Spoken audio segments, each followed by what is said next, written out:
ஸ்தோத்திரம். இந்த காலவெளியிலே தேவனுடைய ஆலயத்தில் உங்களை எல்லாரையும் பார்ப்பது சந்தோஷம். இன்னைக்கு ஒரு புதிய செய்தியை கொண்டு வந்திருக்கிறேன். சரி, நமக்கு எல்லாருக்கும் தெரியும், மிடில் ஈஸ்ட் கண்ட்ரியில யுத்தம் நடந்துகிட்டு இருக்குது. இந்த ஈரான் வந்து பெர்சியா தான் ஈரான். அந்த கோத்திரம் வந்து அப்படியே இருக்குது. ஸோ அந்த ஆர்மோஸ் அந்த கடல் போகிற எல்லாருக்கும் தெரியும், எனக்கு தெரியாது. ஏசியா 11ஆம் அதிகாரத்தில் வசனம் 11-12 இந்த சம்பவத்தை பற்றி அங்கே சொல்லப்பட்டிருக்குது. இந்த ஆர்மோஸ் நதி, ஆர்மோஸ் கடல் ஓரத்தில் கப்பல் போக்குவரத்து இதெல்லாம் சாலமோன் காலத்திலே, அந்த நாட்களில் சாலமோன் வாழ்ந்த கால தங்கம், யானையுடைய தந்தம் இதெல்லாம் ஏற்றிட்டு வந்த வழிதான் அது. அதை குறித்து ஒரு செய்தி வச்சிருக்கிறாங்க, ஒரு செய்தி இருக்குது அதுக்குள்ளாக. ஆக நான் என்ன சொல்ல வரேன்னா, நம்ம வந்து வியாழக்கிழமை ஆன்லைன் பிரேயர் வச்சுருக்கோம். ஏன்னா பல காரியத்துக்காக ஜெபிப்பதற்காக. ஸோ அந்த பிரேயரில் முடிஞ்ச வரைக்கும் கலந்து கொள்ளுங்க. நாட்டில் பெரிய மிடில் ஈஸ்ட் கண்ட்ரியில் நடக்கிற அந்த போர்னால உலகமே இப்போ வந்து பொருளாதாரத்தில் அடிபட்டிருக்குது. விலைவாசி உயர்ந்துருச்சு.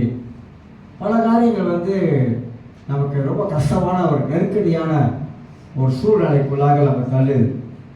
இதை நம்ம ஜெபிப்படுறது மூலமாக ஏதோ கர்த்தர் ஒரு காரியம் செய்யலாம். அதுக்கு தான் ஆன்லைன் பிரேயரு வைத்து இருக்கிறோம். அதில் வந்து கலந்து கொள்ளுங்க. கர்த்தர் ஆசீர்வதிப்பார். இன்னைக்கு ஒரு புதிய செய்தி. போன 4 மாசமா நினைக்கிறேன், ஜனவரி, ஆமாம் ஏப்ரல் வரைக்கும்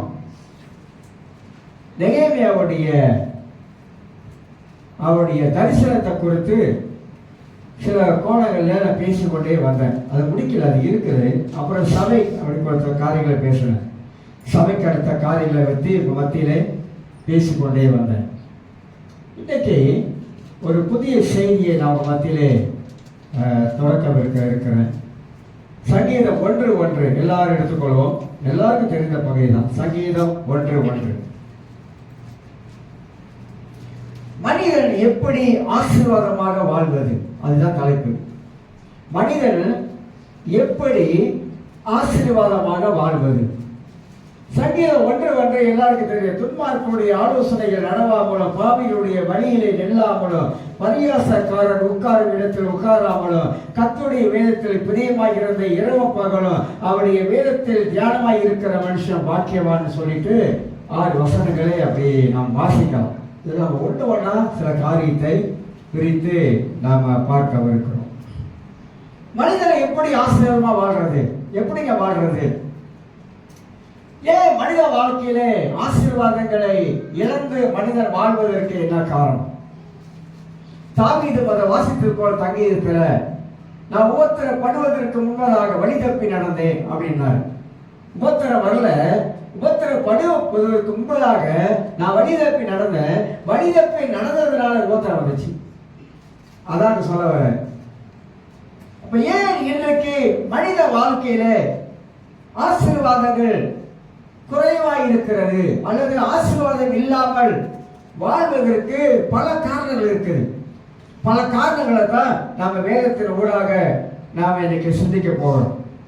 சில வேத பண்டிதர்கள் சொல்றாங்க, இந்த 1ஆம் சங்கீதம் 149 சங்கீதங்களுக்கு அடிப்படை. இதுதான் அடிப்படையா இருக்குது. 149 சங்கீதங்களுக்கு அடிப்படையாகவும் அறிமுக சங்கீதமாக அமைந்திருக்கிறது என்று சொல்லுகிறார்கள். அப்ப தேவ ஆசீர்வாதத்தினால மனிதன் எப்படி மகிழ்ச்சியாய் வாழ முடியும், எப்படி மகிழ்ச்சியாய் இருக்க முடியும்? அப்ப கடவுளுடைய ஆசீர்வாதம் நமக்கு எப்படி வரும், எங்கே இருந்து வரும்? ஆண்டவர் எப்படி ஒரு மனிதனை ஆசீர்வதிக்கிறார்? ஏன் ஆசீர்வாதத்தை நம்மளால முழுமையாக நம்ம வாழ்க்கையில் அனுபவிக்க முடியல? துன்மார்க்கனுடைய வாழ்க்கையை பார்க்கிறோம். துன்மார்க்கன் தற்காலிகமாக மகிழ்ச்சியா வாழுகிறான், தற்காலிகமாக ஆசீர்வாதமாக வாழுகிறான் என்றெல்லாம் வேதத்திலே வாசிக்கிறோம். பைபிள்ல 14 நீதிமொழிகள் 14ஆம் அதிகாரத்திலே, நீதிமொழிகள் 14ஆம் அதிகாரத்தை ஒரு வசனத்தை வாசிச்சுட்டு காட்டுகிறேன். நீதிமொழிகள் 14 32வது வசனத்தை வாசிக்கிறேன். துன்மார்க்கன் தன் தீமையிலே வாரிக்கொள்ளப்படுவான், நீதிமானோ தன் மரணத்திலே நம்பிக்கை உள்ளவன். துன்மார்க்கனுக்கு கொஞ்ச காலம் பூமியிலே மகிழ்ச்சி இருக்குது. அவன் சம்பாதிக்கிறான், உழைக்கிறான், பல விதங்கள்ல பணத்தை கொள்ளையடிக்கிறான், கொஞ்ச நாள் மகிழ்ச்சியா வாழ்றான். ஆனா கொஞ்ச நாளுக்கு பிற்பாடு அவன் மகிழ்ச்சி அவனை விட்டு போயிடும். இந்த மகிழ்ச்சியெல்லாம் நிரந்தரம் இல்லாதது. துன்மார்க்கனுடைய மகிழ்ச்சி நிரந்தரம் இல்லாத ஒரு மகிழ்ச்சியாக இந்த உலகத்திலே வாழ்வதை குறித்து நாம் அறிந்து கொள்ளுகிறோம்.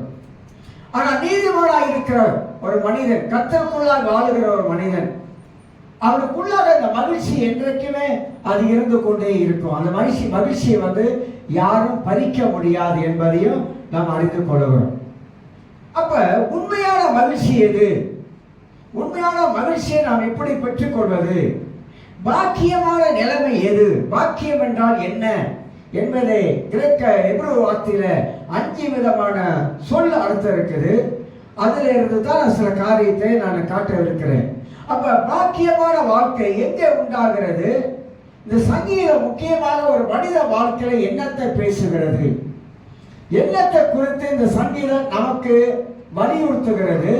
இந்த சங்கீதத்தின் மூலமாக நாம் என்ன கற்றுக்கொள்கிறோம், பரிசுத்த ஆவியானவர் நமக்கு என்ன சொல்லிக் கொடுக்கிறாரு, இதன் மூலமாக நம்முடைய வாழ்க்கையை நாம் எப்படி சரிப்படுத்திக் கொள்ளலாம், இதன் மூலமாக எப்படி ஒரு ஆசீர்வாதமான ஒரு வாழ்க்கையை நாம் வாழ முடியும் என்பதை அறிந்து கொள்ளலாம். ஆக பாக்கியவான் எப்படி இருக்க மாட்டான், ஒரு பாக்கியவான் எப்படி இருப்பான் என்பதை விளக்கிறது. பாக்கியவான் என்று சொல்லும்போது மகிழ்ச்சி உள்ளவன் என்று பல விதங்கள்ல அர்த்தங்கள் சொல்லுகிறது. ஆனா அவன் எப்படி இருப்பான், அவன் எப்படி இருக்க மாட்டான், அவன் எப்படிப்பட்ட வாழ்க்கை வாழுவான், அவன் எப்படிப்பட்ட வாழ்க்கை வாழ மாட்டான், அவன் எப்படி கடவுளுக்குள்ளாக நிலைத்து நிற்பான், எப்படி அவன் தேவனை விட்டு வழிவிலகி போக மாட்டான், எப்படி அவன் உறுதியான வாழ்க்கைக்குள்ளாக வாழுவான் என்பதெல்லாம் இந்த 1ஆம் சங்கீதத்திலே சில காரியங்கள் அடக்கப்பட்டிருப்பதை நாம் பார்க்க முடியும். அது மட்டுமல்ல, இந்த 1ஆம் சங்கீதம் ஒரு மனிதனுடைய எதிர்காலம் எப்படி இருக்கும் என்பதை காட்டுகிறது. ஒரு மனிதனுடைய எதிர்காலம், நம்முடைய எதிர்காலம் நாம் எப்படி இருக்கும், எதிர்காலத்தில் நாம் எப்படி இருக்கலாம், எதிர்காலம் நமக்கு எப்படி அமையும், எதிர்காலம் எப்படி நமக்கு ஆசீர்வாதமாய் காணப்படும் என்பதும் இந்த 1ஆம் சங்கீதத்திலே நாம் வாசிக்க நாம் அறிந்து கொள்ளலாம். துன்மார்க்குடைய வாழ்க்கை எப்படி இருக்கும், அவன் எப்படி அழிந்து போவான், துன்மார்க்குடைய வாழ்க்கையில என்ன பிரச்சனைகள் ஏற்படும், துன்மார்க்குடைய வாழ்க்கையில என்னென்ன தீமைகள் வந்து கொண்டே இருக்கும், துன்மார்க்கன் பூமியில நிலைத்திருக்க மாட்டான் என்ற காரியத்தையும் இந்த சங்கீதம் நமக்கு வலியுறுத்துவதை நாம் பார்க்க முடியும். ஆக எனக்கு அருமையானவர்களே, இது ஒரு முக்கியமான போதக சங்கீதம் சொல்லுவாங்க. போதக சங்கீதம் எல்லா சங்கீதத்தை விட இது ஒரு போதக சங்கீதம்.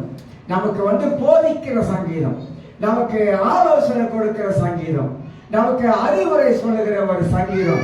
அப்படியெல்லாம் இந்த சங்கீதத்தை எடுத்து நான் பார்க்க முடியும். வேதம் மனிதன் எப்படி நல்வாழ்க்கை வாழ வேண்டும் என்பதை விவரமாக காட்டுகிறது. அதுல தான் ஆரம்பிக்க போறோம். வேதம் மனிதன் எப்படி ஒரு நல்வாழ்க்கை வாழ வேண்டும். இப்ப நம்ம நினைக்கலாம், நாங்க நல்ல வாழ்க்கை வாழலையா அப்படின்னு கூட நினைக்கலாம். நாங்க நல்ல வாழ்க்கை தானே வாழ்றோம் அப்படின்னு கூட நம்ம நினைத்து பார்க்கலாம். வேதம் மனித வாழ்க்கையில எது நல்லது எது கெட்டது என்பது பிரிச்சு வச்சிருக்கு.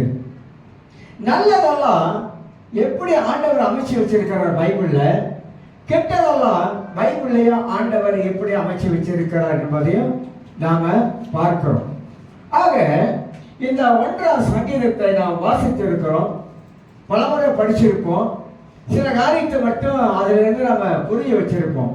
ஆனா இதுல இருந்து நாம் தெரிந்து கொள்ளக்கூடிய ரகசியங்கள் நிறைய இருப்பது என்பதை நாம் விளங்கிக் கொள்ள முடியும்.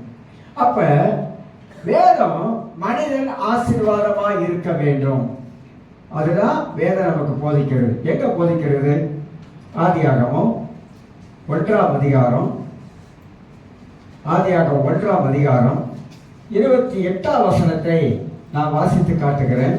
பின்பு தேவன் அவர்களை நோக்கி, நீங்கள் பழுகி பெருகி பூமியை நிரப்பி அதை கீழ்ப்படுத்தி சமுத்திரத்தின் மச்சங்களையும் ஆகாயத்து பறவைகளையும் பூமியின் மேல் நடமாடுகிற சகல ஜீவ ஜந்துக்களையும் ஆண்டு கொள்ளுங்கள் என்று சொல்லி தேவன் அவர்களை ஆசீர்வதித்தார்.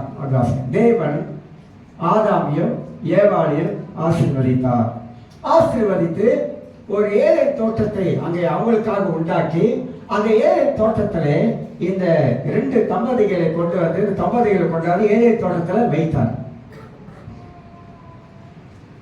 மனிதன் எத்தனை நாள் உண்டாக்கப்பட்டான்? மனிதன் 6வது நாள் உண்டாக்கப்பட்டான்.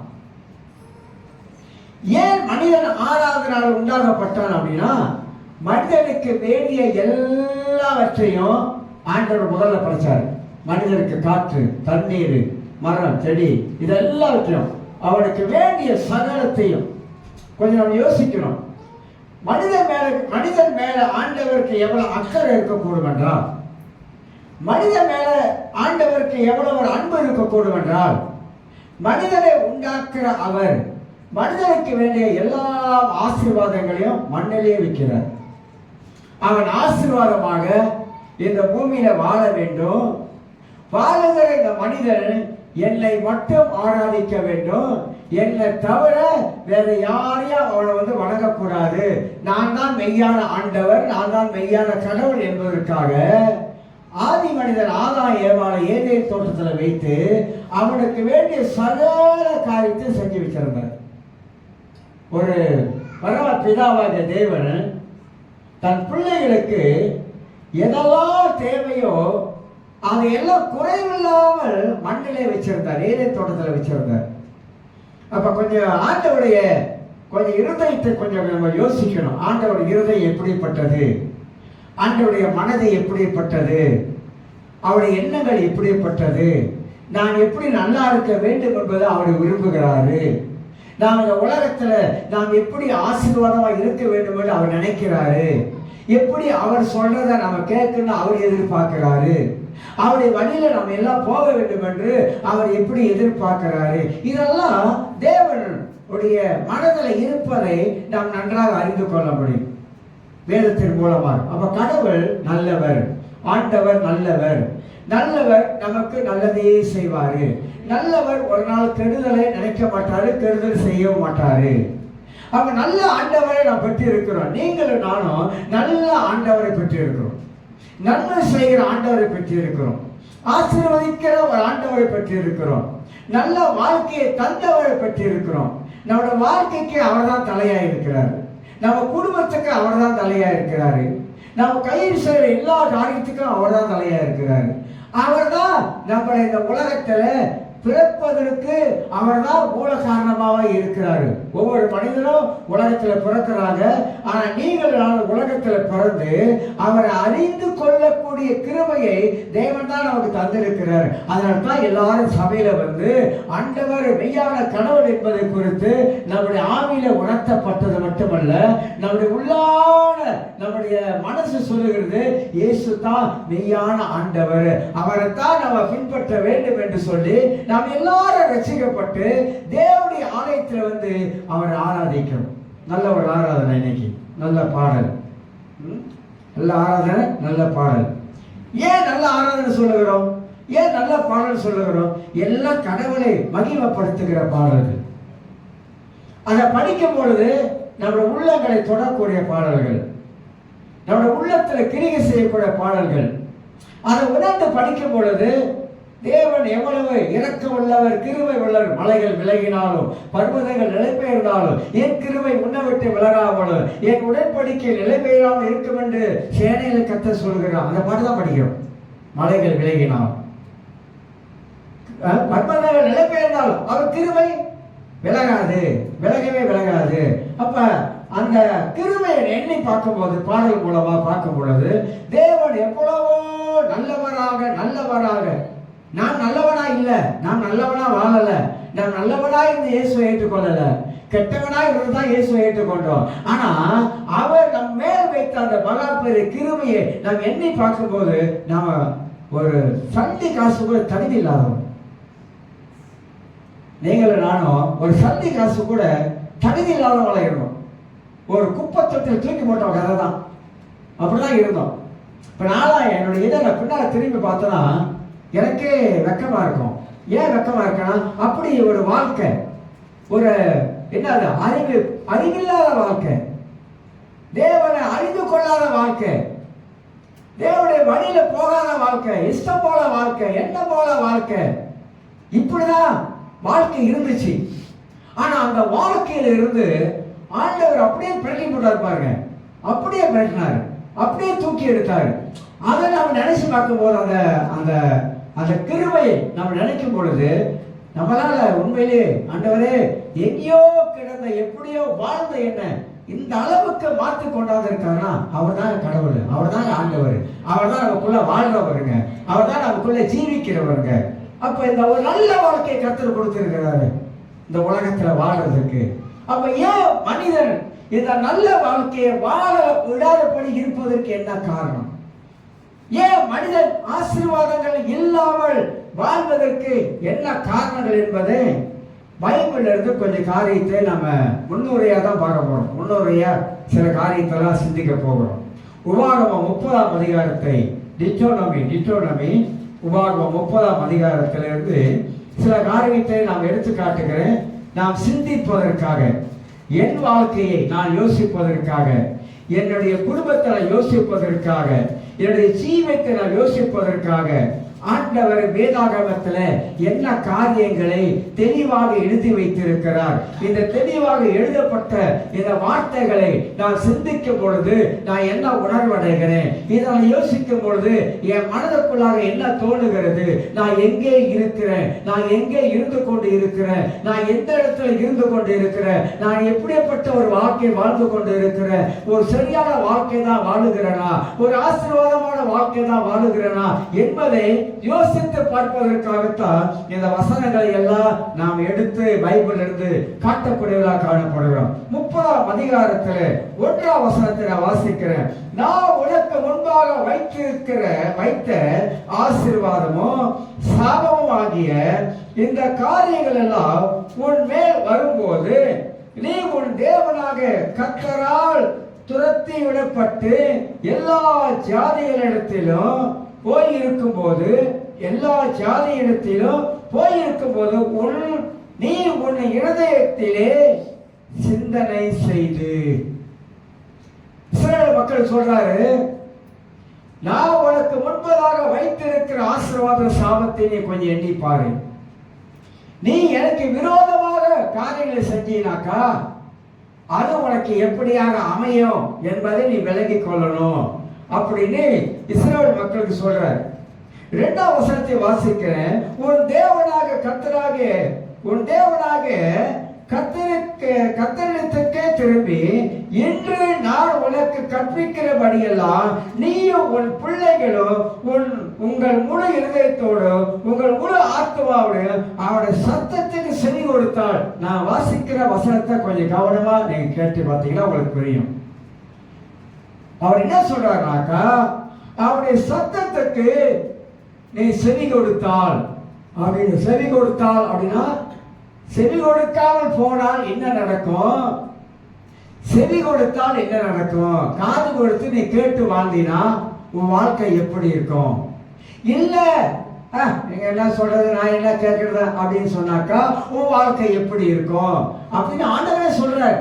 சொல்லிட்டு 3ஆம் வசனத்துல உன் தேவனாக கர்த்தர் உன் சிறையிருப்பை திருப்பி சொல்றார். அழகா சொல்றார், இஸ்ரவேலே உன் சிறையிருப்பை நான் திருப்புவேன்.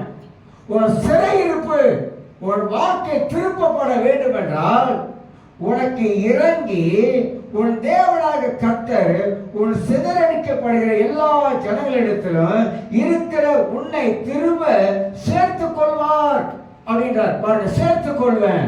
நான் சொல்றதை கேட்டினா, நான் சொல்லுக்கு நீ கீழ்ப்படிஞ்சினா உன்னை சிதறடிக்கிற எல்லா ஜனத்திலும் உன்னை நான் சேர்த்துக் கொள்வேன் அப்படின்றாரு. சில வசனத்தை வாசித்து காட்டுறேன். 4ஆம் வசனத்துல உன்னுடையவர்கள் வானத்தின் கடையாளான திசை மட்டும் துரத்துண்டு இருக்கிறதாலும் உன் தேவனாக கர்த்தர் அங்கே இருக்கிற உன்னை கூட்டி அங்கே இருந்து உன்னை கொண்டு வந்து உன் பிதாக்கள் சுதந்திரிக்கிற தேசத்தை நீ சுதந்திரிக்கும்படி உன் தேவனாக கர்த்தர் அதிலே உன்னை சேர்த்து உனக்கு நன்மை செய்து உன் பிதாக்களை பார்க்கணும் உன்னை பெருக பண்ணுவார். வாக்கு கொடுக்கிறார் பாருங்க. நான் சொல்றதெல்லாம் நீ கேட்டீனாக்கா நான் உன்னை எங்க கொண்டு போவேன், உன்னை எப்படி வச்சிருப்பேன், நீ எப்படி ஆசீர்வாதமா இருப்பா என்பதெல்லாம் அழகா விவரிச்சுட்டே வராரு. 6ஆம் வசனம், உன் தேவனார் கர்த்தருக்கு நீ உன்னை முழு இதயத்தோடும் உன் முழு ஆத்மாவோடும் அன்பு கூர்ந்து பிழைக்கும்படிக்கு உன் தேவனார் கர்த்தர் உன் இருதயத்தையும் உன் சந்ததியாரின் இருதயத்தையும் விருத்த சேதனம் பண்ணி. அப்படின்னா இந்த உள்ளான விருத்த சேதனத்தை பத்தி பேசுறாரு. அப்படின்னாக்கா என்ன சொல்ல வர்றாருனாக்கா 7ஆம் வசனத்துல இந்த சாபங்கள் எல்லாம் உன் சத்துருக்கள் மேலும் உன்னை துன்பப்படுத்தின உன்னை பகை மேலும் வர பண்ணுவேன் சொல்லிட்டு 8 சொல்றாரு. நீயோ மனம் திரும்பி 3 காரியத்தை வைக்கிறார். 3 காரியம் இதில் வைக்கிறார். நீயோ மனம் திரும்பி கர்த்தரின் சத்தத்துக்கு செவி கொடுத்து நான் இன்று உனக்கு கற்பிக்கிற அவருடைய எல்லா கற்பனைகள் படியும் செய்வாய். 3 காரியம் தான் முக்கியமா இங்க முன்ன வைத்து தேவன் பேசுறார். தேவன் எதிர்காலத்தை பார்க்கிறார். இஸ்ரவேல் மக்களுடைய எதிர்காலத்தை பார்க்கிறார். இதுல இருந்து ஆண்டவர் என்ன நமக்கு கற்றுக் கொடுக்கிறார்னா, உங்களுடைய எதிர்காலத்தை என்னுடைய எதிர்காலத்தையும் தேவன் பார்க்கிறார். ஆண்டவர் பார்க்கிறார். உன்னுடைய எதிர்காலம் இப்படி இருக்கணும் அப்படின்னு தேவன் விரும்புகிறார். ஆனா அந்த எதிர்காலத்தை நாமளா குறைச்சிடறோம். இந்த பூமியிலே நீங்கள் நானும் எதிர்காலம் நல்லா இருக்கணும், பிள்ளைகளோட எதிர்காலம் நல்லா இருக்கணும், பிள்ளைகள் ஆசீர்வாதமா இருக்கணும், குடும்பம் ஆசீர்வாதமா இருக்கணும், எல்லா ரீதியிலும் ஆசீர்வாதமா இருக்கணும். பெரும்பாலும் நம்ம இந்த உலகத்துக்குரிய ஆசீர்வாதங்களை அதிகமாக தேடும். உண்மைதானே? உலகத்துக்குரிய ஆசீர்வாதங்களை நிறைய தேடும். உலகத்துக்குரிய ஆசீர்வாதங்கள் தேவை.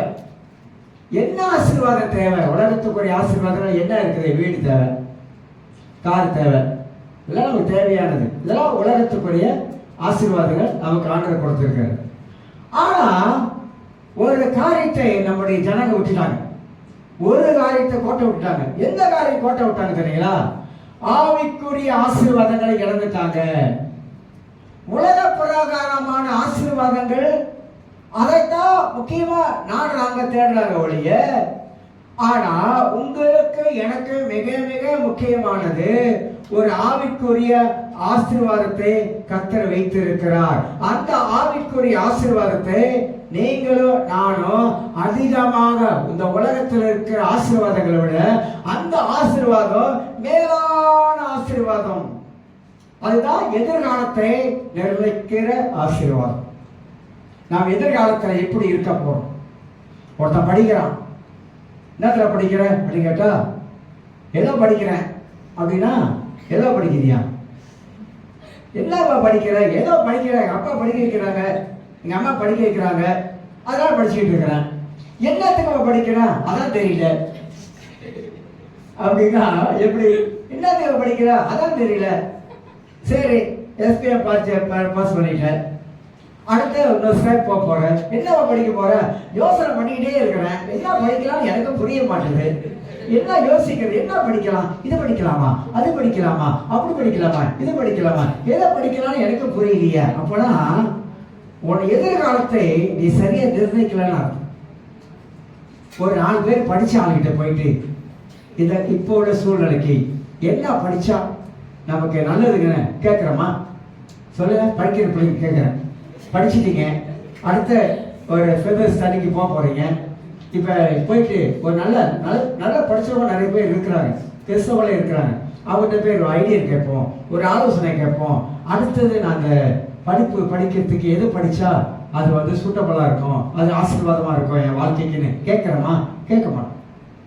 ஏன்னா இல்லை பாஸ்டர், அவன் எதை விரும்புகிறானோ அவனுக்கு அதுதான், அவன் மற்றதெல்லாம் விரும்பலையா அப்படின்னு சில சொல்லுவோம். ஆனா நம்ம உட்காந்து எதை விரும்புறோம் அப்படின்னு சொன்னமாக்கா, இந்த வேலையே கிடைக்காது பாருங்க, வேலையே கிடைக்காது. அந்த படிப்பு படிச்சா வேலையே கிடைக்காது. அந்த படிப்பை படிச்சா அது எங்கேயாவது எதிர்காலத்துல சரி அமையுமா சொல்லுங்க பார்க்கலாம்? அமையாது. இப்ப படிக்கிற பிள்ளைகள் கூட எதிர்காலத்தை அமைக்க வைக்க தெரியணும். எதிர்காலம் எப்படி இருக்குன்னு தெரியணும். அந்த எதிர்காலத்தை ஆண்டவரே நம்ம வாழ்க்கையில் நினைச்சு வச்சிருக்காரு. நீ இப்படிதான் வரணும், இப்படிதான் வரணும் அப்படின்னு அவர் நினைச்சு வச்சிருக்கிறாரு.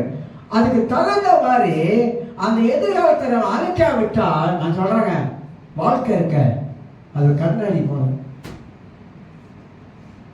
கண்ணாடி மாதிரி. அது கீழே விளைச்சி வச்சுங்களேன், உடஞ்சிச்சு வச்சுங்க, ஒட்ட முடியாது. கண்ணாடி ஒட்ட முடியாது.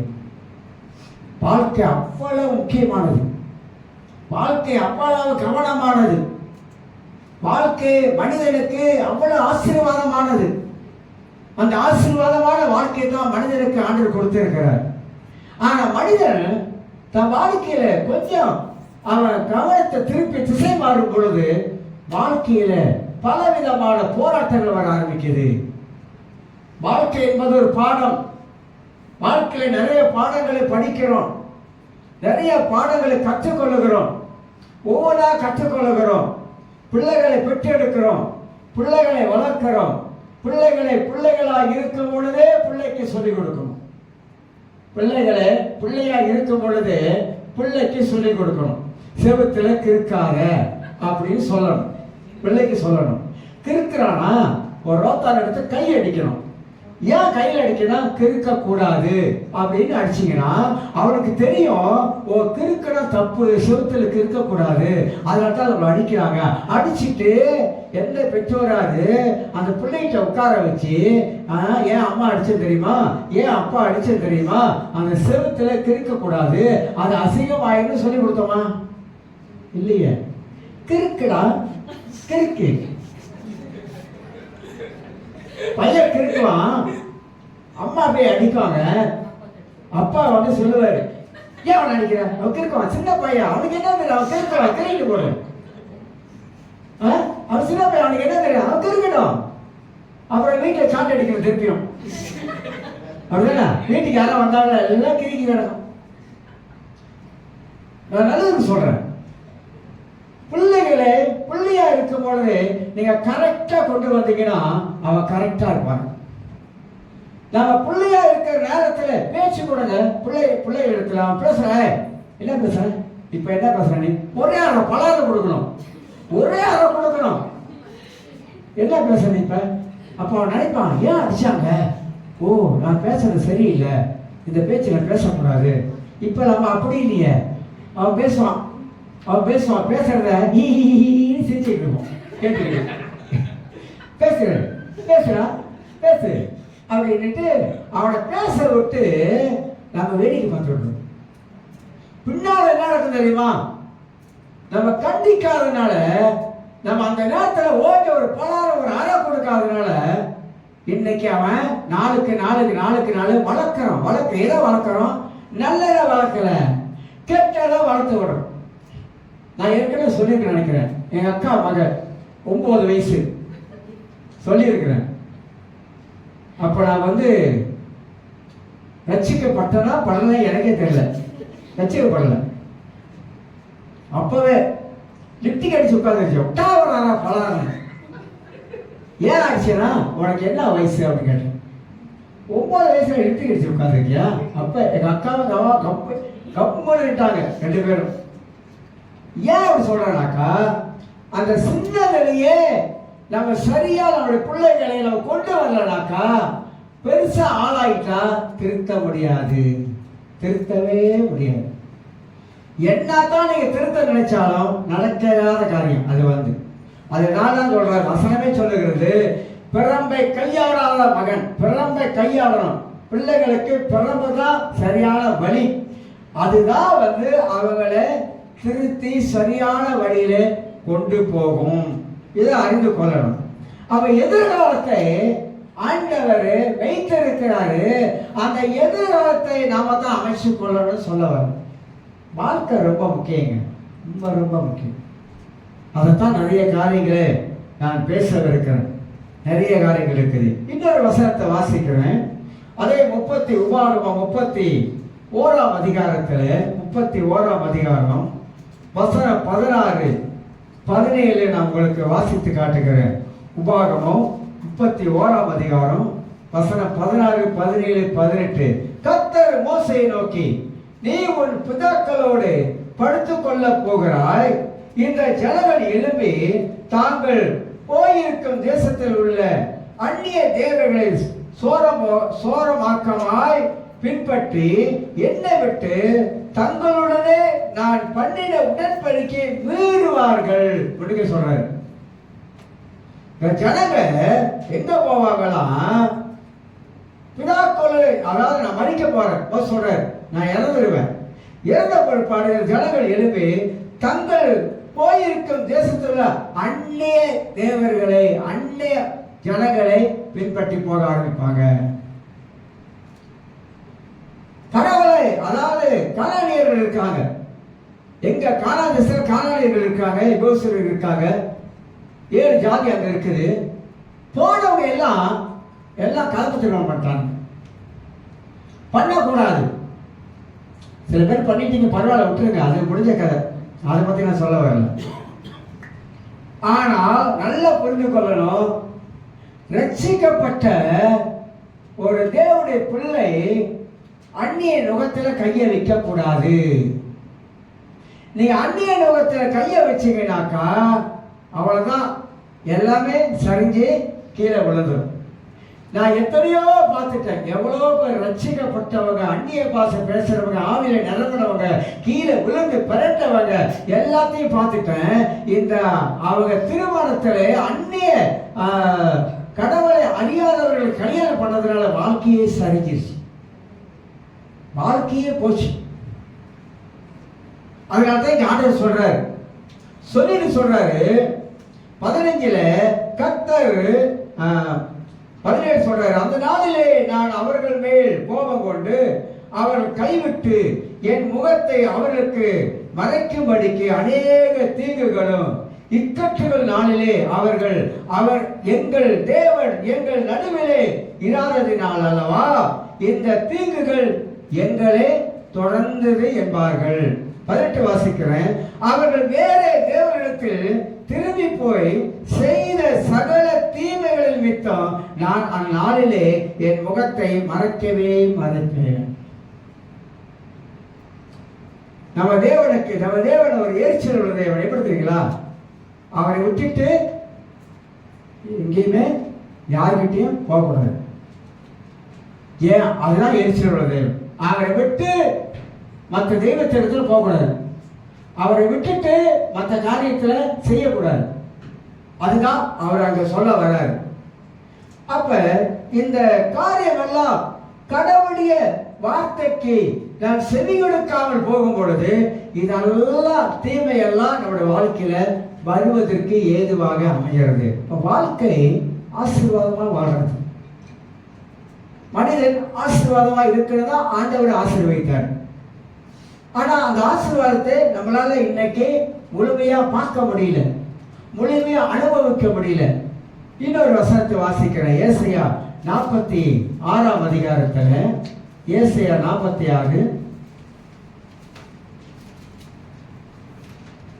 ஏசாயா 46ஆம் அதிகாரத்துல 9ஆம் வசனத்தையும் 10வது வசனத்தையும் வாசித்து காட்டுகிறேன். பழைய ஏற்பாட்டில் பெரும்பாலும் படிக்க மாட்டீங்க, நான் வாசித்து காட்டுகிறேன். 9, 10. முந்தி பூர்வ காலத்தில் நடந்தவைகளை நினையுங்கள். நானே தேவன், வேறொரு தேவன் இல்லை. நானே தேவன், எனக்கு சமமானம் இல்லை. அந்த அந்திரத்தில் உள்ளவைகளை ஆதி முதற்கொண்டு இன்னும் செய்யப்படாதவைகளை பூர்வம் முதற்கொண்டு அறிவிக்கிறேன். என் ஆலோசனை நினைக்கும் என்னை எனக்கு சித்தமானவைகள் எல்லாம் செய்வேன் என்று சொல்றார் என்று வாசிக்கிறோம். 46 நமக்கு 9, 10 என்ன நமக்கு சொல்லுகிறது அப்படின்னாக்கா, முந்தின பூர்வ நாட்களில் நடந்தவைகளை நினைச்சு பாருங்க. இஸ்ரவேலே, உங்க வாழ்க்கையில முந்தி நடந்தவங்களை கொஞ்சம் யோசித்து பாருங்க, கொஞ்சம் சிந்தித்து பாருங்க. நானா தேவன், வேறொரு கடவுள் கிடையாது. நீ எங்க போனாலும் எங்க சுத்தி வந்தாலும் என் பேர் முத்தின்னு என்கிட்ட தான் வரணும், வேற எங்கேயும் போக முடியாது. அதான் ஆதான் சொல்றார், நான் தான் கடவுள், நான் தான் எல்லாத்தையும் உண்டாக்கினேன் அப்படின்னா நம்மை குறித்து அவருக்கு எல்லாம் தெரியும். நம்முடைய எண்ணங்களை குறித்து அவருக்கு நன்றாக தெரியும். நாம் என்ன செய்கிறோம் என்பதை குறித்து அவருக்கு நன்றாக தெரியும். நாம் உலகத்தில் எப்படி வாழுகிறோம் என்பதை குறித்து எல்லாம் அவருக்கு தெரியும். அவருக்கு தெரியாத ஒரு காரியம் ஒன்றுமே இல்லை என்பது யோவான் 2ஆம் அதிகாரத்தில் ஒரு வசனத்தை வாசிக்கிறோம். யோவான் 2ஆம் அதிகாரத்தில் அவர் எல்லாம் அறிந்தவர், அவர் சர்வ ஞானி, அவர் எல்லாவற்றையும் அவருக்கு அறிந்தவராக, அவருக்கு மறைவான ஒன்றுமே இல்லை. யோவான் 2ஆம் அதிகாரத்திலே 25ஆம் வசனம், மனுஷனுக்குள்ளே இருப்பதை அவர் அறிந்திருக்கிறபடியால் அவரை மனுஷரை குறித்து ஒருவரும் அவருக்கு சாட்சி கொடுக்க வேண்டியதா இருக்கவில்லை. மனுஷனை குறித்து அவர் அறிந்திருக்கிறார். என்னை குறித்து ஆண்டவர் அறிந்திருக்கிறார். என் இருதயத்தை குறித்து ஆண்டவர் அறிந்திருக்கிறார். என் நினைவுகளை கர்த்தர் அறிந்திருக்கிறார். நான் என்ன சிந்திக்கிறேன் என்பதை குறித்து ஆண்டவர் அறிந்திருக்கிறார். ஒரு வசனம் இருக்கு சங்கீதத்துல, ஆண்டவர் என் நினைவாக இருக்கிறார், அவர் என் நினைவாக இருக்கிறார். என்னை பத்தி அவர்கிட்ட ஒண்ணுமே சொல்ல வேணாம். அவர் ஆண்டவர், அவர் கடவுள், என்னை உண்டாக்கினவர். அதனால அவர் எல்லாவற்றையும், என்னை குறித்து எல்லாவற்றையும் அறிந்தவராய் இருக்கிறார். இதை கொஞ்சம் ஆழமாக சிந்தித்து பார்த்தோமாக்கா நம்மளை நாம ஒரு கேள்வி கேட்க முடியும். ஆண்டவரே, நான் இப்ப என்ன நினைக்கிறேன் உங்களுக்கு தெரிய மாட்டவரே, என் இதயத்துல என்ன இருப்பதை உமக்கு தெரிய மாட்டவரே, எதுவுமே மறைவு இல்லை ஆண்டவரே. நீ வெளிப்படையா பார்க்கிற கர்த்தர், நீ வெளிப்படையா காண்கிற கர்த்தர். நான் பேசுவதற்கு முன்பதாகவே என்ன பேச போகிறது என்பதை அறிந்திருக்கிற கர்த்தர் அவர் தான். தாவீது சொல்றான் 130ஆம் சங்கீதத்தில், ஆண்டவரே, நான் எழுந்திருக்கிறத நீ பார்க்கிறீங்க, நான் நடக்கிறத பார்க்கிறீங்க, படுக்கிறது உங்களுக்கு தெரியும். கடலுக்கு அடியில சிறகடிச்சு உள்ள போனா அங்கேயே நீங்க இருக்கீங்க ஆண்டவரே, எங்க போனாலும் நீங்க இருக்கீங்க. அப்பனா இஸ்ரவேலை காக்கிறவர் உறங்குவதும் இல்லை தூங்குவதும் இல்லை. அப்படின்னா என்ன அர்த்தம்? உங்களை என்னை காக்கிறவர் அவர் தூங்குவதும் கிடையாது, உறங்குவதும் கிடையாது. அவர் நாம் இந்த உலகத்தில் என்ன செய்கிறோம் என்பதை எல்லாவற்றையும் அறிந்தவராக இருக்கிறார். அப்ப ஆசீர்வாதமான வாழ்க்கை வாழணும் அப்படின்னா இதெல்லாம் கொஞ்சம் நம்ம திருப்பி பார்க்கணும். கொஞ்சம் திருப்பி நம்ம பார்ப்பது நலமாக காணப்படும். உபாகமம் 30ஆம் அதிகாரத்தையும் கொஞ்சம் திருப்பிங்க. உபாகமம் 30ஆம் அதிகாரத்தில் இன்னொரு வார்த்தை இருக்கிறது. 8ஆம் வசனமும் 10ஆம் வசனத்திலையும் வாசித்து காட்டுகிறேன். உபாகமம் 30ஆம் அதிகாரம் 8,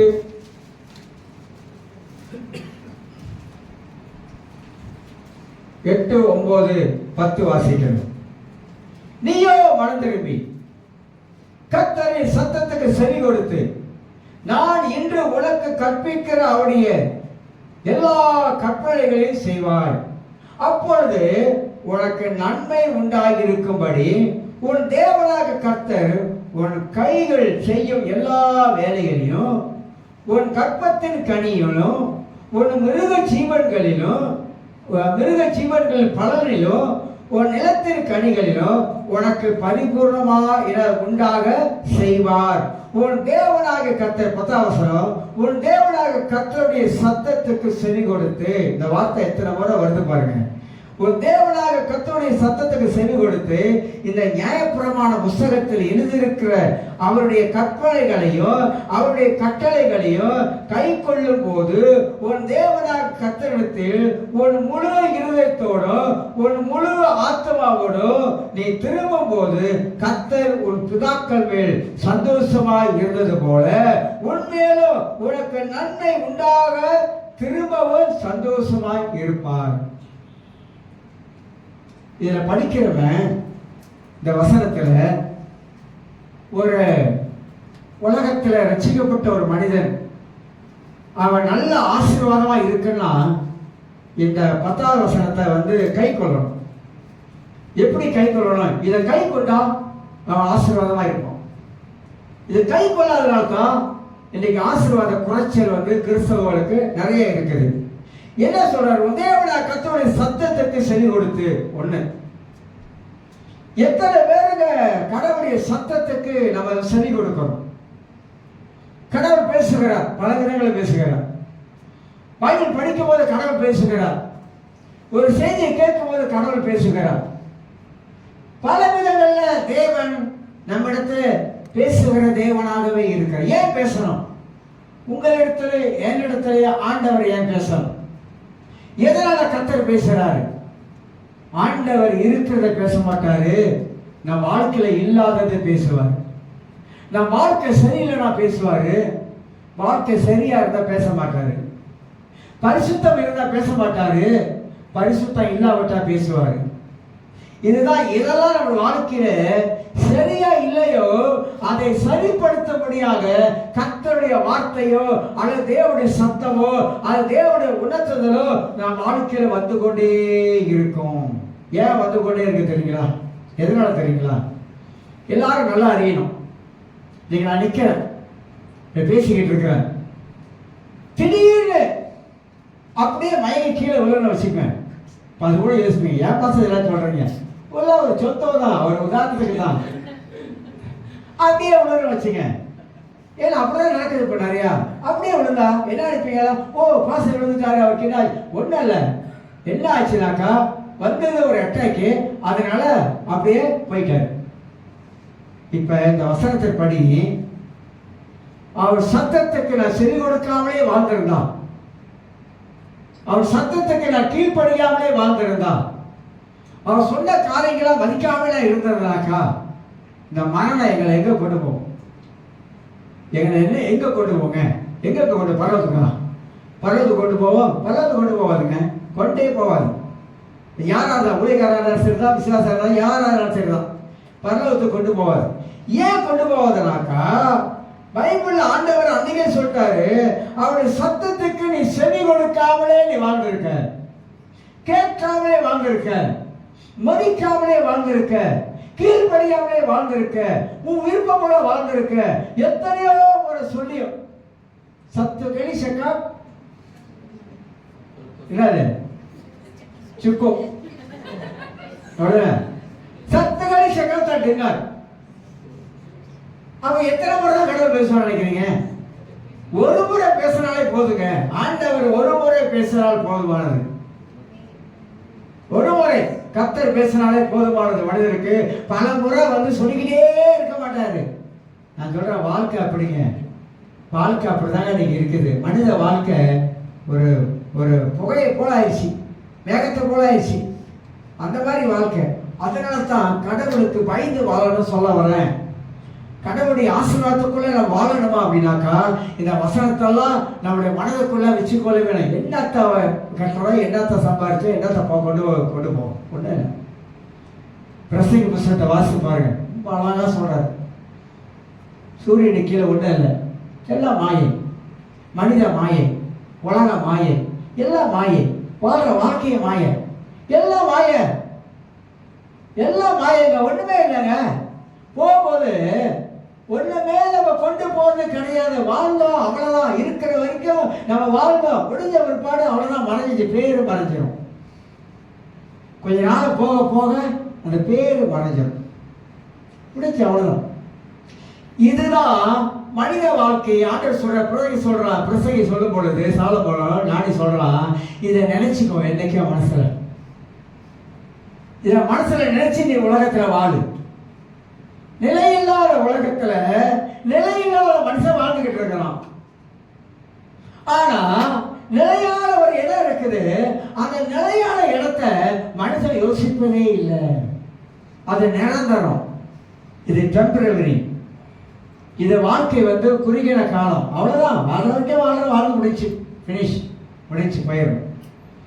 அதனால்தான் வேதம் சொல்லுகிறது, அவருடைய சத்தத்துக்கு நீ என்ன செய்யனாக்கா நீ செவி கொடுத்து இந்த நியாயப்பிரமாண புஸ்தகத்தில் எழுதியிருக்கிற அவருடைய கற்பனைகளை, அவருடைய கட்டளைகளை கை கொள்ளும் போது செய்யணுமா?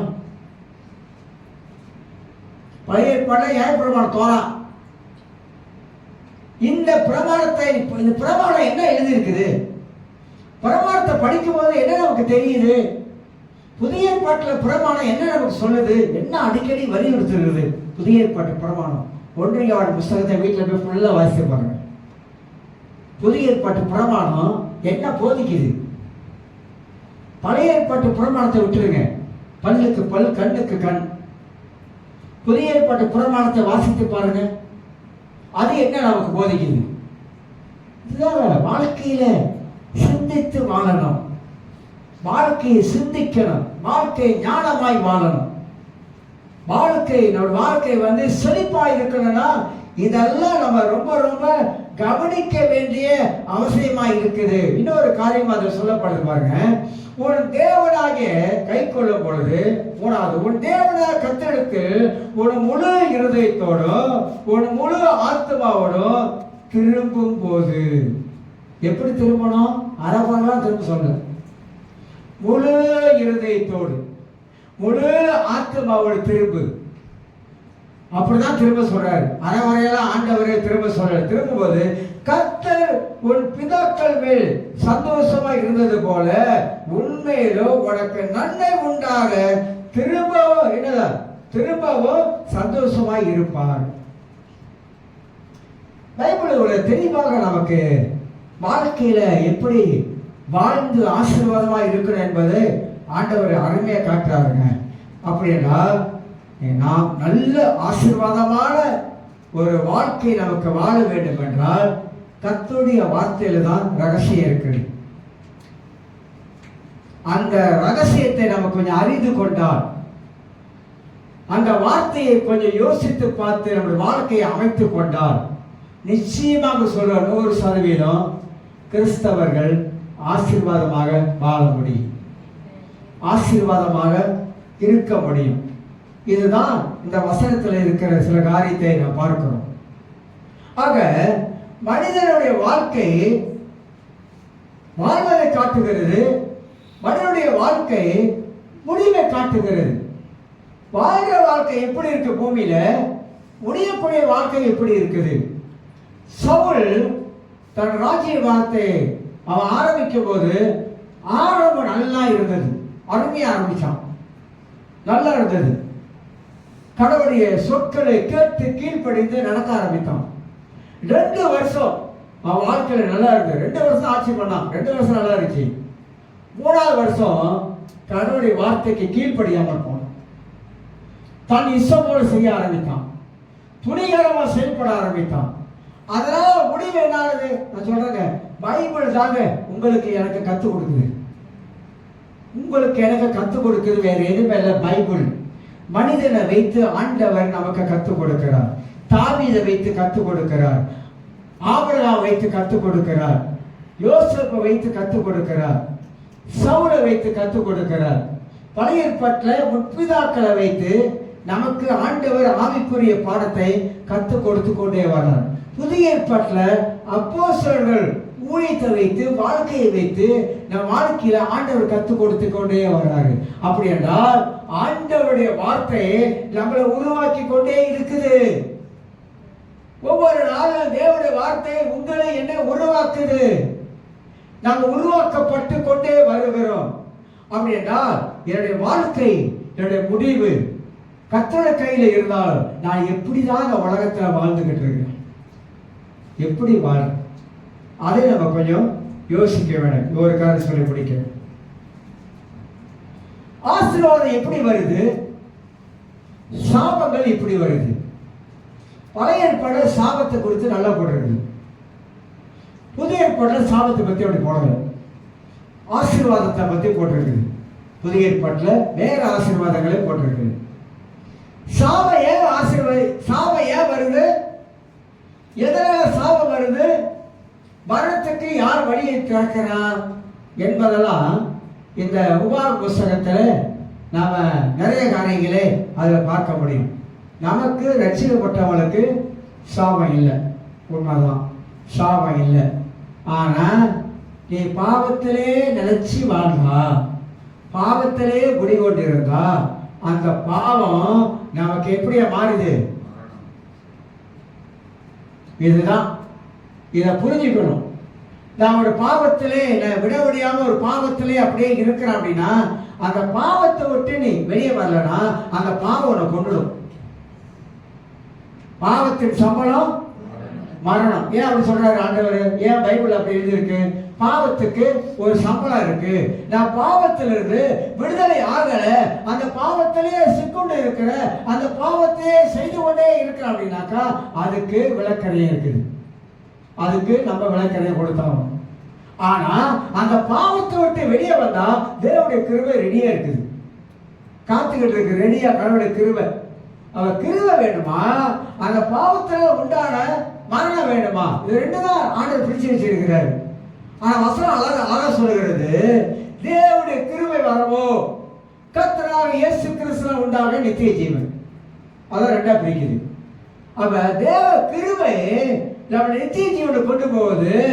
ஆனா அந்த பாவத்துடைய மரணம் நம்மளை நரகத்தை கொண்டு போகுது. இதை நல்லா புரிஞ்சுக்கணும்.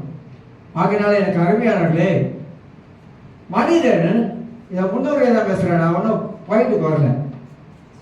மனிதன் எப்படி ஆசீர்வாதமாக வாழ வேண்டிய ரகசியத்தை கற்றுக்கிட்டீங்கன்னாக்கா நம்மளால நீங்கள் நானும் ஆசீர்வாதமாக வாழ முடியும். ஆசீர்வாதம் இழப்பதற்கு நிறைய காரணங்கள் இருக்குது. நான் சொல்லுவேன் எதனால ஆசீர்வாதத்தை இழந்து போறோம், எப்படி ஆசீர்வாதம் நம்மளை விட்டு போய்கிறது. ஆண்டவர் ஆசீர்வதித்தாரு, ஏன் இன்னைக்கு என் வாழ்க்கையில் ஆசீர்வாதம் இல்லை, ஏன் ஆசீர்வாதம் இல்லாமல் இருக்கிறேன்? கொஞ்சம் தனியாக வீட்டில் ரூமில் உட்காந்துட்டு கொஞ்ச நேரம் யாரும் எந்த சத்தங்கத்தை ஒன்றும் இல்லாமல் மெதுவாக உட்காந்து நீங்கள் மனசுக்குள்ளே போய் பேசுங்க. மனசுக்குள்ளே பேசுங்க, ஆண்டவரே இன்னைக்கு நான் இப்படி இருப்பதற்கு நீங்கள் காரணமா, நான் காரணமா, பேய் காரணமா, இல்லை மூணாவது மனுஷன் காரணமா, யார் ஆண்டவரே காரணம் அப்படின்னு போய் கேட்டு பாருங்க. யாரோ சொன்னதுனால இப்படி ஆயிட்டுனா ஆண்டவரே, இல்லை நானும் எனக்கு நானே இப்படி ஆயிட்டுனா ஆண்டவரே, இல்லை சாத்தாயினை போட்டு இப்படி செய்யறாரு ஆண்டவரே அப்படின்னு உட்கார்ந்து அப்படியே கொஞ்சம் தியானத்தில் இருந்தீங்கன்னா பரிசுத்த ஆவியானவர் மெல்லிய குரல்ல உங்களுடைய உள்ளத்துக்குள்ளாக பேசுவாரு. என்ன பேசுவார் தெரியுமா? யாருமே காரணம் இல்லை, நீங்க தான் காரணம். அதான் சொல்லிடுவாரு, யாரும் காரணம் இல்லை, யாருமே காரணத்தை காட்டாத, நீ தான் காரணம். உனக்கு ஆண்டு சொல்றாரு, உனக்கு நான் ஞானத்தை கொடுத்துருக்கிறேன், உனக்கு நான் அறிவை கொடுத்துருக்கிறேன், உனக்கு நான் வேதத்தை கொடுத்துருக்கிறேன், உனக்கு அபிஷேகத்தை கொடுத்துருக்கிறேன், உனக்கு ஆவியானவரை கொடுத்துருக்கிறேன், தேவனுடைய வார்த்தையை கொடுத்துருக்கிறேன், எல்லாமே கொடுத்துருக்கிறேன். வார்த்தை உன்னை வழி நடத்தும், ஞானம் உனக்கு தெளிவான காரியத்தை காட்டும், ஆலோசனை உனக்கு நல்ல வழியை காட்டும். இதெல்லாம் உனக்கு கொடுத்துருக்கிறேன். நீ அதெல்லாம் பயன்படுத்தல, அதெல்லாம் பயன்படுத்தாதபடி உன்னுடைய சுய முயற்சி சுயத்தினாலே பல காரியத்தில் அவசரத்தினாலே ஒரு சொந்த யோசனையினாலே செயல்பட்ட காரியம் தான் இன்னைக்கு ஆசீர்வாதம் இழப்பதற்கு காரணம் என்று கர்த்தருடைய ஆவியான தெளிவா சொல்லுவாங்க, அழகா சொல்லுவார். ஆக எனக்கு அருமையானவர்களே, ஆண்டவர் நம்மளை அவர் ஆசீர்வதிக்க வேண்டும் என்பதுதான் ஒரு விருப்பம். பூமியில் இருக்கிற தேவனுடைய பிள்ளைகள் எல்லாரும் ஆசீர்வாதமாக இருக்க வேண்டும் என்பதற்காகத்தான் ஆதி மனிதனை கர்த்தர் ஆசீர்வதித்தார். அவன் ஆசீர்வாதத்தை இழந்து போனான். ஆதி மனிதன் ஆசீர்வாதத்தை இழந்து போயிட்டான். அவன் மட்டும் தேவனுடைய வார்த்தைக்கு கேட்டு கீழ்படுத்தியிருந்தா ஆசீர்வாதம் இழந்திருக்க மாட்டான். அதுதான் மெயின் பாயிண்ட். அதுதான் அவன் ஆசீர்வாதத்தை இழந்தான். சாத்தான் வந்து மனிதனை வந்து கொங்க பண்ணிட்டான், அப்படியே பிடிச்சிட்டான். அந்த நாள்ல இருந்து நாள் வரைக்கும் மனிதர்கள் படாத கஷ்டங்கள், படாத துன்பங்கள், படாத பிரச்சனைகள், சோதனைகள், பலவிதமான காரியங்கள் சாத்தான் தான் மனிதனை பிடிச்சி ஆட்டி படைச்சிட்டு ஒழிய கடவுள் இல்லவே இல்லை. கடவுள் அதெல்லாம் செய்யக்கூடிய தேவன் இல்லவே இல்லை. நம்மளை நேசிக்கிற ஆண்டவர், உங்களை என்னையோ ஆண்டவர் அதிகமாக நேசிக்கிறவரா இருக்கிறார். அப்படி நேசிக்கிறவர் நம்ம வாழ்க்கையில ஆசீர்வாதங்களை தராமல் இருப்பாரா? யோசிச்சு பாருங்க, சிந்தித்து பாருங்க. எல்லாம் நம்ம கையில தான் இருக்கு, எல்லாரும் எழுந்திருக்கலாம். நன்றி ஆண்டவரே, நன்றி ஆண்டவரே.